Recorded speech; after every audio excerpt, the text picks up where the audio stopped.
Magi were there? Now, this is a significant question.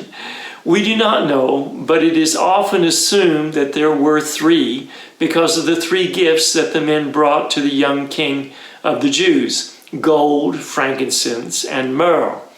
However, it is entirely possible that the group was composed of a larger group of Eastern scholars. According to some ancient writers, there were 3 wise men, but others say up to 12 men were in the group. The entire group of Magi, their servants and guards, may have been no more than 15 to 25 people, but it could have been a much larger group than that.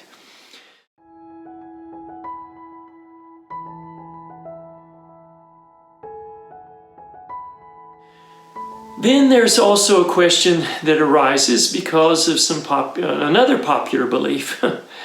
Were the Magi kings? Despite the commonly accepted idea and the lyrics of the well-known Christmas hymn, "We Three Kings," Matthew's account does not tell us that the wise men were kings. It is fairly doubtful that they were kings, in fact. And some early Christians speculated that the wise men were kings based on an interpretation of Psalm 72 verses 10 and 11, where Solomon prays that the kings of Tarshish, Sheba, and Seba would offer gifts to his descendants.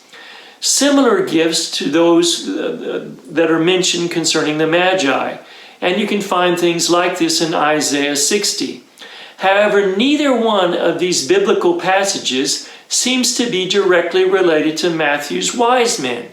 The gifts brought by the Magi were certainly fit for a king, but the gifts do not indicate that the men were kings.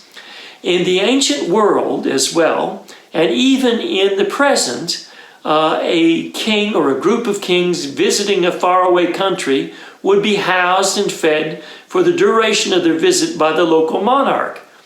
A formal state visit would have obliged Herod the Great to extend hospitality to any visiting royalty. However, in Matthew's account, the wise men were Herod's guests only when he secretly called them to meet with him privately. Therefore, it's clear that they weren't kings on a state visit. The men were probably upper-class scholars, and this is evident because they had the financial ability to make a long trip and to offer expensive gifts to the young Messiah. Yeah. So, not kings, but scholars, yeah.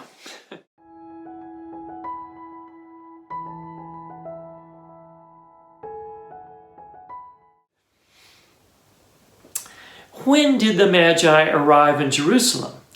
The wise men arrived sometime after the birth of Jesus. This is implied by the question they ask, "Where is he who is born King of the Jews?" The wise men believed that the Messiah had already been born before their arrival in Judea. Contrary to popular belief, the Bible does not indicate that the shepherds and the wise men were together at the time of the birth of Jesus. The wise men came sometime later. The shepherds are mentioned in Luke's account of the birth of Jesus. Matthew speaks briefly of the birth of Jesus, and then he explains how Magi came from the east at a later time.